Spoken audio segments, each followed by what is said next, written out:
Hey, Shabbat Shalom, everyone. What part of your life carries on some kind of legacy that you learned from your parents? I'm asking this question because today is the yahrzeit of my late and beloved mother, Ruth Wilds, Aleha Shalom, and Pesel Avigal Bat Menachem. And I'm thinking about what is it that I'm doing that's carrying on her legacy, her tradition.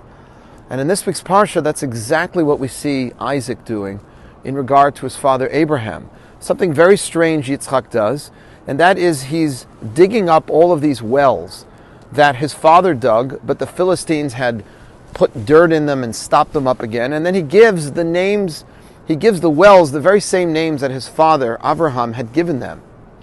And it's kind of like a strange, almost ritual, like what's the deal? Why did the Philistines stop up the wells that Abraham, his father, had dug? I mean, wells, even if they didn't like Abraham, wells are a source of water. In ancient times, a well was worth like a crazy amount of money. Why would they put dirt in them and prevent their usage? And then why would Yitzchak undig them and give them the same names? And the answer is very simple, because Isaac's main purpose and function in life was to carry on the legacy of ethical monotheism that his father Abraham and his mother Sarah had begun. He viewed his life as an extension and to carry on their great contributions. And the Philistines, they were doing just the opposite. See, the Philistines didn't believe what Abraham was preaching, and they wanted to stop Abraham. They were unsuccessful when he was alive, because as long as Abraham was alive, he was rich, he had a large following, there's nothing they could do. But Abraham was mortal, and they knew that once he was dead, once he was no longer alive, then what he was bringing to the world, the belief in a one and only God and ethics that followed from that, that could be gone. So they wanted to basically forget Abraham. So they stopped up the wells, which was another way of saying they just covered up. They literally wanted to bury whatever Abraham was trying to bring to humanity. And Yitzchak then came along and said, that's not going to happen. Not on my watch. He digs up the wells.